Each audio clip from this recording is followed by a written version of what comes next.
তো কি এটা ইন্ডিয়ান বিয়ার এটা মার্কেট এটার ভিতরে স্যার এই টাইপের পাথর তো দাম বাড়ানোর কিছু বলে একটাতে স্যার সোডা লেখা আছে স্যার সোডা দেখো প্রথমে মাটি কিভাবে রাখছিলা বলো?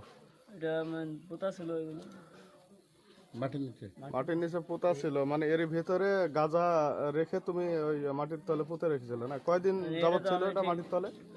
কি করে তো সেটা বলো, ছাগল বলতে আমি বলো। কতদিন আগে মাটির নিচে রাখা এটা ঠিক গোপন সংবাদের ভিতরে জানতে পারি যে পলাশী পাগলা ব্রিজের আগে জনৈক হুমায়ুনের বাড়িতে কিছু গাঁজা রাখা হয়েছে। এখানে ফেন্সিডিল গাঁজা মাদক দ্রব্য রাখছে, ব্যবসা বাণিজ্য এখান থেকে সাপ্লাই দেওয়া হয়।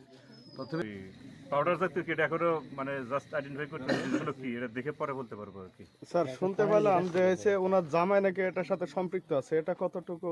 আমরা শুনতে পাচ্ছি যে জামাই ইয়ের থেকে মেহেরপুর থেকে আসে, এসে হতে পারে। এখন যেহেতু তাকে স্পটে পাইনি, এটা ইনভেস্টিগেশন করলে হয়তো পাওয়া যাবে যে এর সাথে আরো কে কে আছে। আসলে হয় এটা আমরা শৃঙ্খলা মিটিং এ বলি আর কি।